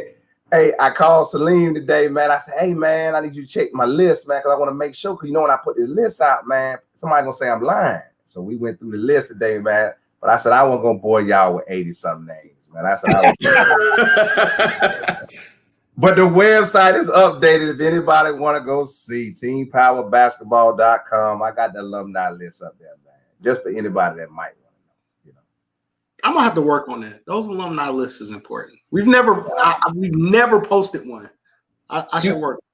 I feel like you have to, because I feel like people don't know the history of programs that's been around, and sometimes you just need a reminder. I think, Dre, especially if you're independent program, you have to show that you have results, because if you don't show you're already kind of at a recruiting disadvantage because of the shoe team. So you got to say, like, this is what we produce. This is the type of people and players that come out of our program. So that's why I put it out there, because like I already know it's gonna be tough for me to get a kid like anyway, because shoot, a team can go change their name tomorrow and they be so-and-so shoe team, and then the kid gonna want to go play with them just because of that. Yeah. So Man, and like you just said right there, like ATL's crazy right now with these elementary and middle school teams merging with shoe sponsor teams right now. Like, I don't get it. Like, what are you doing? I just think it's too early. I think you kind of smoking off your success very much too early. You know what I'm saying? Okay, I got a question I've been wanting to ask Greg for the longest, and now I got him on the spot, and I got him in front of viewers. What made you combine with AOT? Hey, I'm gonna say this right. A few years ago. Dane. Dang, okay. Probably since 2007, 2008. It was something at the time that I think AOT and us, we thought that it was just I think it was great from a mindset standpoint, a business standpoint, because all of us were distinguished gentlemen. But I just think at the end of the day, man, when it boiled down to me, it didn't make sense for my 2019 group. That was a freshman group. They already had a well-oiled machine. Coop already had a game plan with Sharif, being that 9th grade team, being around, Isaac Cario and Stretch and all that stuff. Matter of fact, I helped them recruit. I'm the one that brought Marcus Watson over to them. You know what I'm saying? And then, yeah, I remember that. And it was a good thing. But I just think at the end of the day, I just felt like I was letting down too many kids, and I had to get away. And I'll say this right here. I'll take full blame for it. I believe that move right there is the self-destruction that we had with our 2021 class here in Augusta. Because I think that was a good class you guys had. Coach, we had a bomb ass 2021 group. Yeah, you did. I think when I made that decision, a lot of people followed me. And I just think, they never bounced back from that, because I had put like a piece of platinum in front of them. You know what I'm saying? When I should have just put a piece of bronze in front of them and stuff. You know what I'm saying? And everybody just thought that, it was a good fit. And then I say this again. I made the mistake. I ain't gonna say I made a mistake. I think it was a good move. It was an opportunity for me when Chris Williams left and went to Game Elite. You know what I'm saying? I had an established relationship with Norm. It was crazy. And that's why I tell people, like, I've learned this right here. And this was my last lesson I learned doing that. That weekend was, whose event was that? We was at that. Well, long story short, that who was gonna get that spot was between us and Team E. We beat Team E, and we end up like blowing out people by like 20 or 30. I'm trying to think whose event we was at, and we end up making that move. But one of the things when I made that move with that 2019 group when they were sophomores, I still kind of kept that other group. Like, I knew the kids that wasn't gonna make it in that setting right there. we still kept them going. I still funded it. I just didn't stop funding that group. You know what I'm saying? But that's why I like to tell people, man. I've had some battles, man. You know, y'all don't even think you remember this right here, Medlock. Remember my 2016 group? I was the Young Legends on the Under Armour circuit out of Wisconsin. They 16 and under year, Christian Killings year. Winfrey, And you know that. it's out the next following year. You don't remember that, do you? Nah, hey, I was just getting in the game. I was just getting my feet wet. Christian and them was sophomores. We went, it was Young Legends. This when the Young Legends had Diamond Stone. You know what I'm saying? Yeah, I remember that team. At the time. You know what I'm saying? And we matter of fact, my boy, I grew up with the guy that was the director of Young Legends. He brought us in as a 16, brought my boy Mike Wiseman in from Chicago with Fundamental UN to be the 15 U's. But once again, after that year, we thought we was gonna be Young Legends on the Under Armour circuit, and then that's when I found out how much power Winfrey Jordan had, man. You know? Hey, when you say that, I don't think people give Winfrey enough respect in the state. You gotta give him respect, man. You got to, man. You know, and for years I kind of I felt some type of way, but you know, Winfrey and I talked to each other, man, at the tip-off class, and it was kind of crazy because for two or 3 years we probably just passed each other by and was right there in front of each other. But you know, we kind of you know, squashed it. You know, he messed around and, you know, he was walking around. I don't know if you remember, he was walking around with like a little water jug and brought me a water, man. Just to hey, that's Winfrey, yeah. Like, yeah, and then we just started chopping it up and stuff, man. But I remember the kid Isaiah Kelly that went on the pace, man. You know, sat there and had that kid since he was in middle school, and you know, we did all the right things. We put him in that Under Armour showcase camp up in DC, off of relationships. And you know, like I said, you know, I'm not mad at the situation. Like I say, some kids, you know, it's a great thing for them with shoe company teams. You know what I'm saying? But you know, like you think of ALT and guys like Georgia Stars and stuff, especially I'm just talking to them two right now. You know, like for them to be great, they kind of got to go out of the state to be great. They got to go get Alabama, got to go get Tennessee, because there's just too many of us around that they just can't grab all those pieces and stuff. Because everybody's, you know, some parents have been through that stuff since they were so young, man. You become immune to it. You know what I mean? But you still got to respect it, man. That ALT group was monstrous, man. You know what I'm saying? You know, for sure. What do you think is next for ALT? What's the next? You know what, man? And I'm just gonna be honest, man. I'm one of them brothers right now, man. Like, you know, I'm gonna keep it real, man. Like, I think Kev with DCA has always had an ability with DCA and J3 to be able to build something at that young age group. And I just think some people just next level at that young age group. Next level. Yeah, I just think things have kind of derailed because competition has stepped up. You know what I'm saying? But you know, like with ALT, but I'm gonna tell you this right here. That's what people got to give ALT respect on. One thing about Coop and Dane, them boys get it in the lab, man. Like to come up there and work out and do practices like it's a college level, pro level type setting and stuff. So I'm not gonna front on that. You know what I'm saying? I really appreciated that knowledge and stuff. And Coop straight, hey, shrewd but straight killer, man. Straight killer on the court, straight killer in business, straight killer in how he handle life. You know what I'm saying? Learned a lot in that experience. You know what I'm saying? Dame's still my boy. I still call him, check on him. You know what I'm saying? So, you know, we good. That's what's up, man. But the young game, man, you got to give respect to the young game right now, man. You know what I'm saying? This middle school, man, in Georgia is loaded, man. I don't know. It definitely is. But middle school in Georgia is loaded right now, man. Every event that I go to, and we had a little board meeting for Man Up last week, and I was just telling those guys, every event that we go to, we got to go watch the shorties, man. Like, you don't have your finger on the pulse of this thing if you ain't watching at least 7th, 8th grade, you know, 6th, 7th, 8th grade. Like, I think basketball, like, you got to go watch the shorties play. I can't wait. I'm looking forward to it. I want to go watch them play. But, you know, when you say that too, Dre, I think that means a lot to the kids because I know when I was coaching Game Elite 6th grade group with Coach Johnny. It meant the world to those kids to see Rico Hallman's Game Elite 8th grade team to come watch us play. Yeah.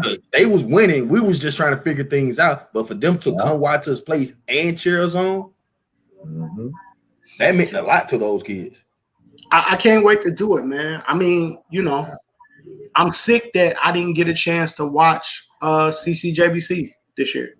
I know. I think people just got to understand, like, when you in this shit with, you know, trying to cover so much high school basketball and then trying to do your own AAU organization and coach all that stuff, bro, it's just hard to get to that side, but we got to get it done.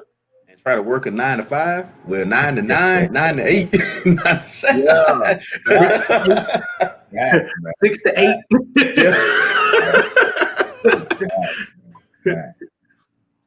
Yeah. It gets tough, man. But I would agree. I think so. If you're running a middle school, if you're running middle school events, man, y'all running middle school tournaments, I need to check on CCJBC. Like, I don't even know who's winning the CCJBC this year. Man, it's the first year that I have no idea who's winning CCJBC. I'm ready for Nike Battlegrounds. Not Nike, on the radar Battlegrounds. On the radar Battlegrounds. Okay. Yeah. And then, Greg, you always doing a tournament in Atlanta that gets all the shoe teams. Your middle school events get all. I remember at one tournament, this 2022 group, they were 8th graders. It was Georgia Stars versus TSL. And they had Bruce, them was on one team. Then you had Dylan and Zalco on another team, on the Georgia Stars. I remember that matchup in that gym. Yeah. Now, man, you know, tournaments, man, it's just so much right now, you know, and with COVID, everybody trying to get back. You know, they got to get back from 2020 loss. Everybody on top of each other this year, but we're gonna figure it out, man. But I'm looking forward to Sean's stuff, man. I love the way Prep Hoop Next came in second week in January and put it down on that middle school side. You know what I'm saying? You know, it was just it's loaded. Like Reese got a squad out of Florida. I think the Georgia Stars got 2 2025 teams that if they merge, they could be a serious problem. You know what I'm saying? TSF's loaded at that age group right now. You know what I'm saying? And then, you know, like I said, you know, Team Power 2027, 2026, man, we problems all over the floor. You know what I'm saying? You know, and then, you know, CP3, you know, has 5 ATL dudes. You know what I'm saying? Is that gonna last? You know, on that 27 group, they got 5 gorillas. You know what I'm saying? Is that gonna last? You know what I mean? For the test of time and stuff. You know, that's gonna be interesting to see right now. You know? Hey, CP3 came all the way down here to get some kids out to 2027. Yeah, they got a monster. But I'm saying, but here it is again. Once again, you know, you're talking about a mixture of DCA kids, game certified elite kids that just, you know, programs that I think was heading in the right direction and just, you know, maintain their kids. You know let me ask you this: come down here and get some any age group. How? My bad, Bryce. Go ahead. Oh no, that was it. That's all I was saying. How, in your opinion, Greg, how should parents prioritize being able to play for a team for free? Because I'm assuming that's what all these mergers and all this stuff is about. Is you know what, independent teams gonna hurt themselves, man. You know, because everybody, I'm like, not if you got a sugar daddy behind it, it's different. You know what I'm saying? Or it's out of your pocket. You know what I'm saying? You know, and that's what I tell a lot of people. Like, I don't think a lot of people really think about the resources that we use of our own. You know what I'm saying? But you know, I'm blessed, so I don't have to sit here and think about it. You know what I'm saying? But at the same time, I really truly think parents, I think it's different levels to it, Drake. Like, I think at a young age, man, I just want to play. Like, why do I want to sit here and be a part of this team that's so-called number 1, number 2, number 3 ranked, and my child is 7, 8, 9 on that bench and stuff? Like, I want to play. Right. And that's why, you know, I try to tell our parents and stuff like, we don't try to be, back in the day, we used to put 12, 15 kids on the team. And you know why. We don't have to explain why. But now, you know what I'm saying? You want 8 or 9 because now I'm older. I don't want that look. I don't want that sense of disappointment from that kid now or that parent, because that's a bad story. So like I tell people, I do care what people say about me and think about me. You know what I'm saying? So, at the end of the day, you know what I'm saying? Parents, at that young age, man, just put your kid in the best situation where they can play. When they get 8th, 9th, 10th, 11th grade, figure it out. But please know that the shoe sponsor teams are minimal. You know what I'm saying? So at the end of the day, don't chase a dream and sell your soul to the devil just to be, to be a part of something that may not be genuine. And I'm not knocking none of that, because that's life. That's the money world up there. But I just think at the end of the day, like I tell kids, it's just like when I recruited Mackenzie McFadden, I told his mom, I said, Mackenzie's gonna go over there. He's gonna be 6th, 7th, or 8th on that team. With me, he immediately is number 2 or 3. Immediately, you know what I'm saying? He's playing anywhere between 20 to 32 minutes a game. Over there, he playing spot minutes, man. He'll be 8 to maybe 16. You know what I'm saying? So it's so what do you want? He needs as much exposure, because you got to think, if he doesn't pop during the live period, who in the hell is coming down to Douglas County to watch him play down the Coffee? You know what I'm saying? Who's coming down to Coffee to watch him? Just like we tell kids in Augusta, like, you don't have time to make the wrong decision. Right. That's a great point. We don't have the airport where everybody really has to come in and touch ATL before they get to their destination. So a college coach can be going to wherever and he's stopping in ATL because it's on a connected flight. So like I try to tell the Augusta kids, you don't have that kind of time to make wrong decisions and stuff about trying to play for a fad. You know what I'm saying? Playing for a fad. Really? You know what I'm saying? Some shit that's going to probably wear out in a week, a day, a year. Come on. You know what I'm saying? So, but that's, it just depends on the kid and the parent. Like I tell you right now, you really got to recruit parents, man. Not like it used to be, man. You go recruit a kid and sell a kid on what you're doing, and the kid will tell the mama, I want to play that. Daddy, I want to play that. Now you really gotta interview the parent, man. Make sure their mental health is on point, man. Got to, It was real tough this summer, and I feel bad for the kids because they just didn't get that opportunity as independent teams to play in front of those college coaches. And we know it because we've seen it. We know what the gym looks like. We know what it smells like. We know how it feels. And it sucks. It really does. It does, man.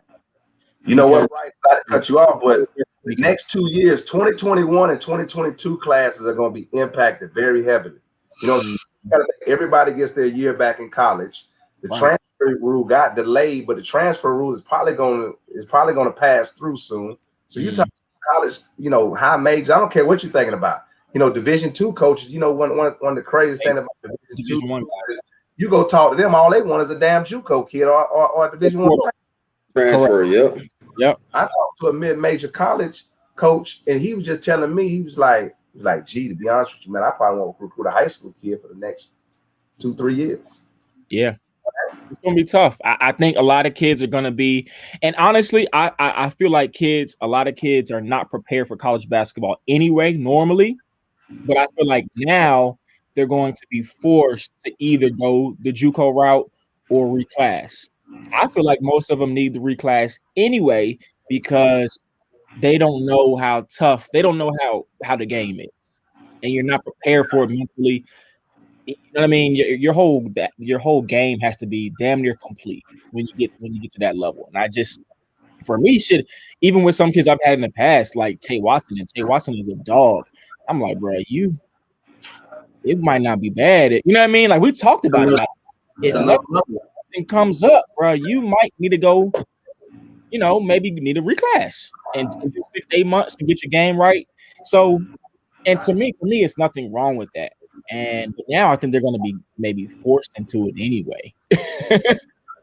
Let me ask you a question. What do you think about some of the independent guys creating club teams next fall and winter? What you mean? Like prep. Like from a prep school standpoint and everything, you just create your own club team next year. You know? Like I think it's gonna be real scary where kids are gonna have to select these prep.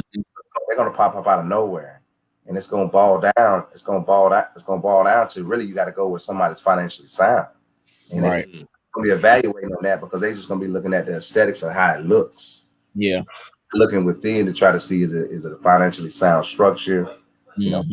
And I think by then in August or whenever that, I think eventually college coaches will be able to come back out.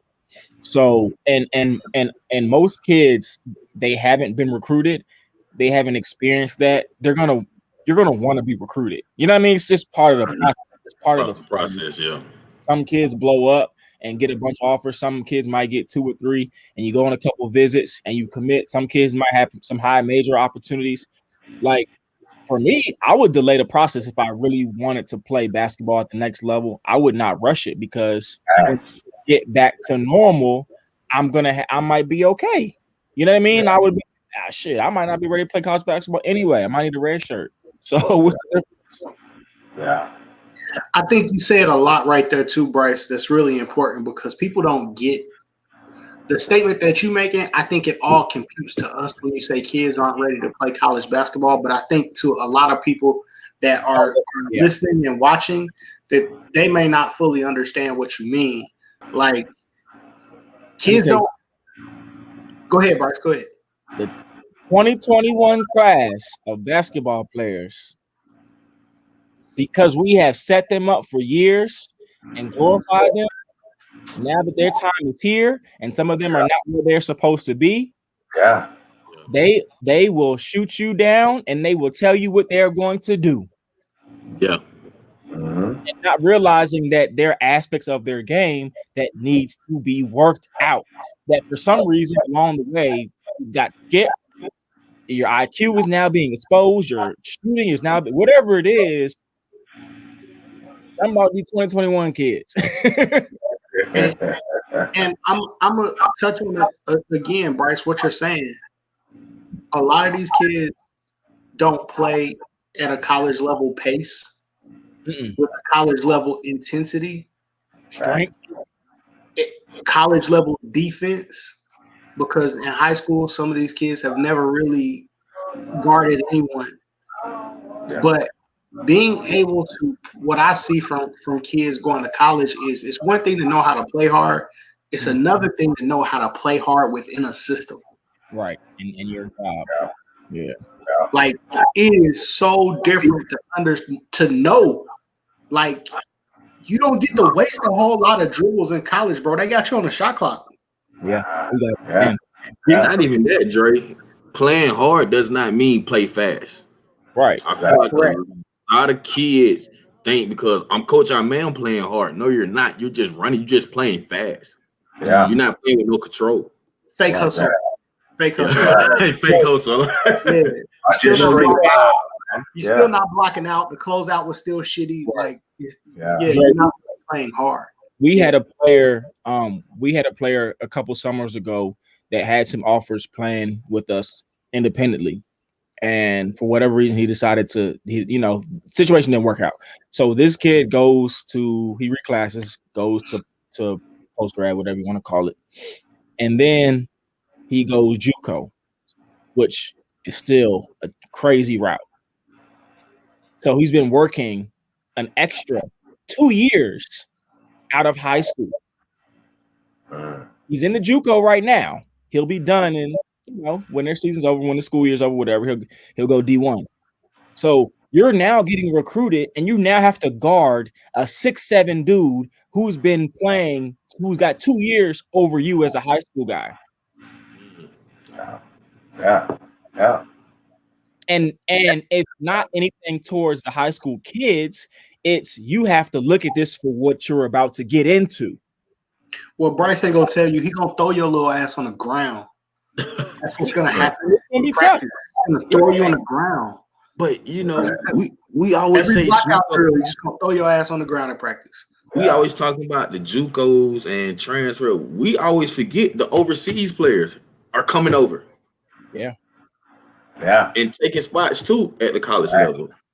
Because Coach Dip from Augusta, he told us he goes overseas to get players. Get players. Yeah. Dip for years, man, never recruited Augusta, man. You know what I'm saying? He recruited Virginia and overseas type guys, man. You know what I'm saying? So and it's I say that to kids too, not kids, man, but like I say that too to man, go watch games at different levels. Go watch some Peach Belt games, and then go watch some Division I level games. It's a lot closer than you think. Man, Peach Belt is closer than you think. Yeah. It's the same shit. It's the same game. Honestly, they can go to a Clark Atlanta versus Morehouse, which is free. Yeah, it's gonna be those tough. HBCU games be free, and they're fun too. And Dre, I say it to say because they be lit. But I say it, Dre, I say it because I feel like sometimes kids get caught up in a timeline and when things should happen for them.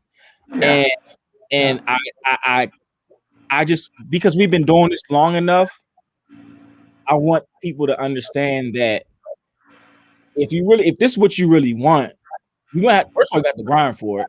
But second of all, you can still make it happen, and you might be better off if you just take your time with the process. Yeah, that's all I say. You know what I mean? Like, a lot of people like, well, I should have been committed in November. It doesn't always work like that. Oh,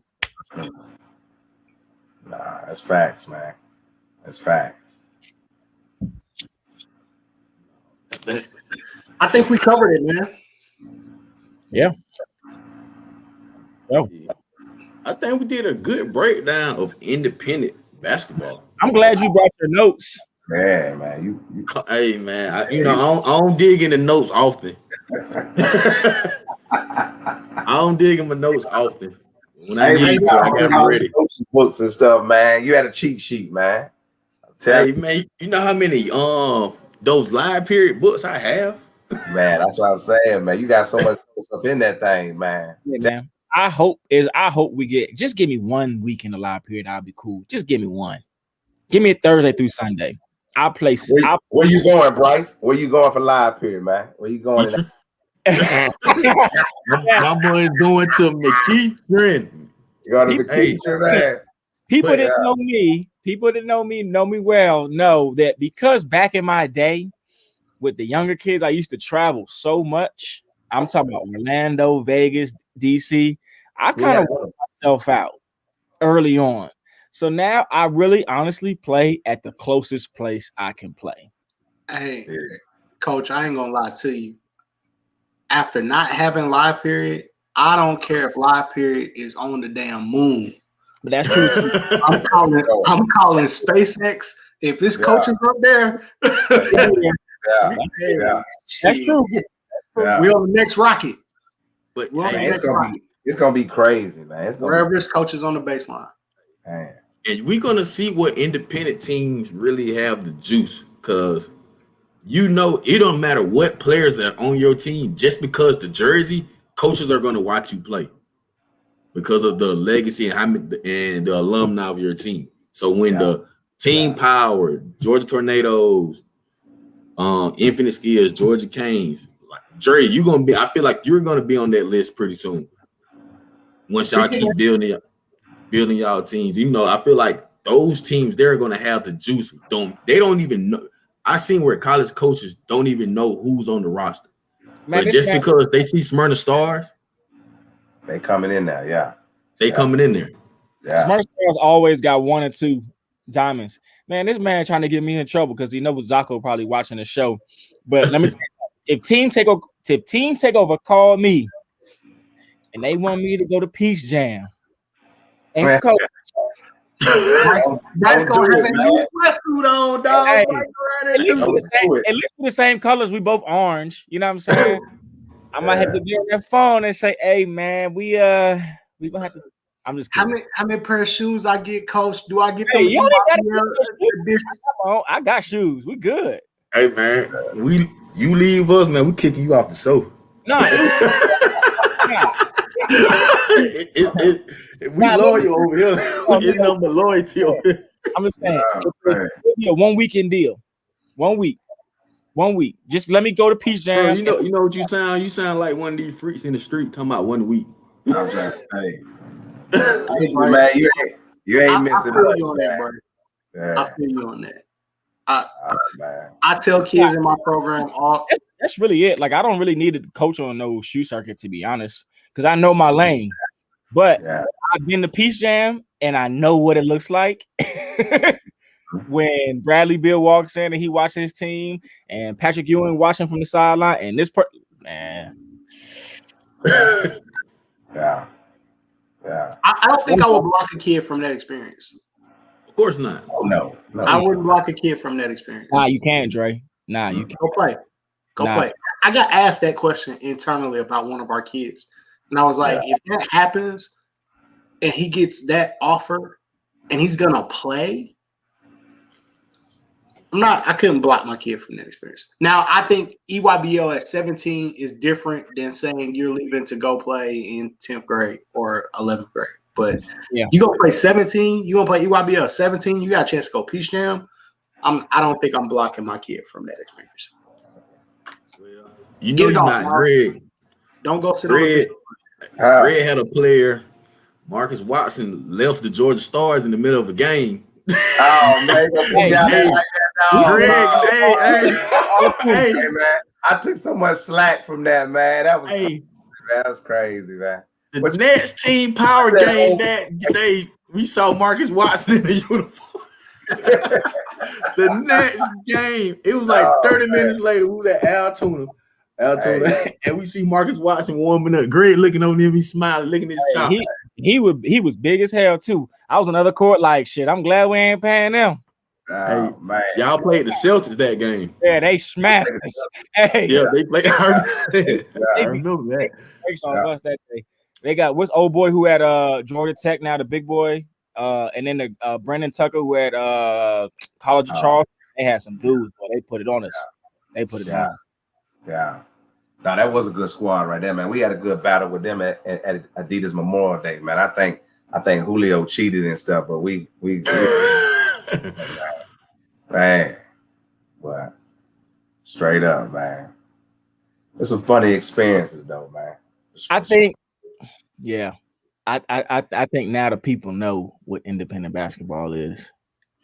It's definitely the wave of the future, man. Like up there with y'all, man. I'm gonna be honest with you. Last week on the show, like when y'all started dropping them names, and even like what you just did, man. You know, I'm just like, wow.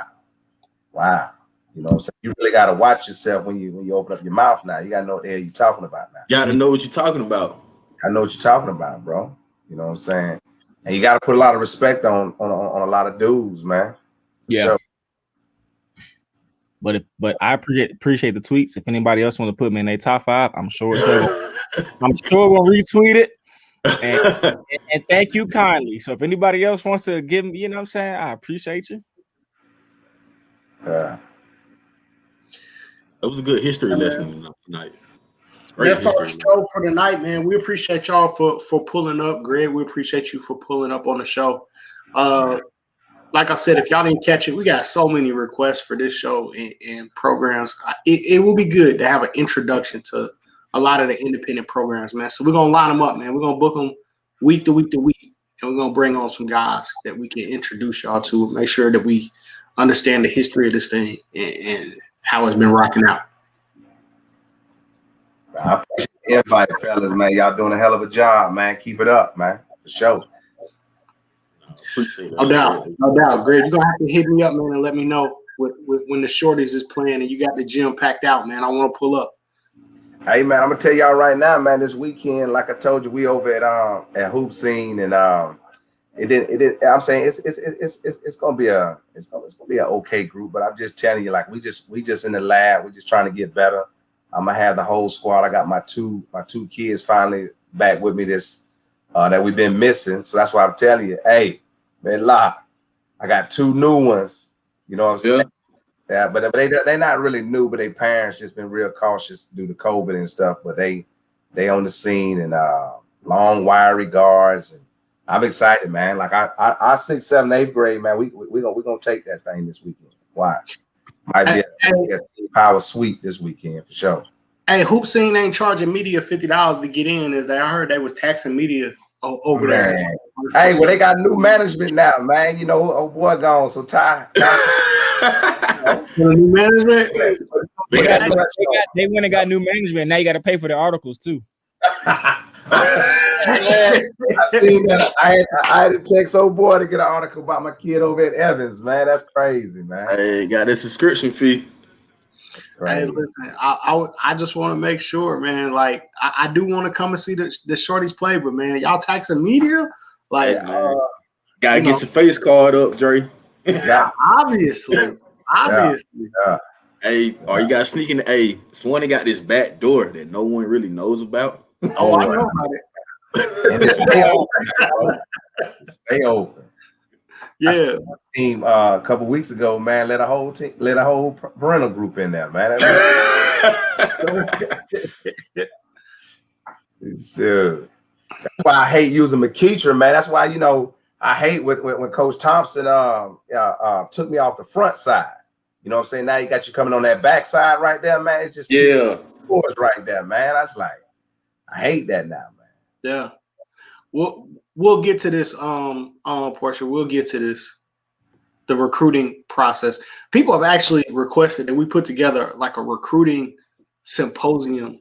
We'll probably have to get some college coaches and some AAU coaches kind of together to really talk through that process. We've given away a lot of tips, I think, on recruiting on different shows, but we probably need to do a full show on the process of being recruited and, you know, what that looks like. And I think maybe we could bring like a parent or two who went through the full recruiting process. Yeah. I think Miss Angela would be great for that show. She went through it. I think we get Angela and Miss Donna, Andrew McConnell mom. I agree. I'm gonna tell you one that you need to get on. She's been through the good and the bad. She's been through a lot of the bad, but her son doing real good right now. Catrice, man, bring Romello White mama on, man. She could take all the drama. Oh yeah, and she went from shoe circuit to independent. So yes, sir. I would say Terrell Arsdale would be a good parent to bring on as well. Going from shoe circuit to independent and no offers to a bunch. Going up, yeah. We're gonna put it together, man. We have to plot the show out and kind of think of how we do it, but it's been something that's who this girl that says she love you? Right. That's my granny. Oh, okay. Love you too, Granny. He famous. Love you too, Granny. I'm getting that vaccine, Granny. I'll be home.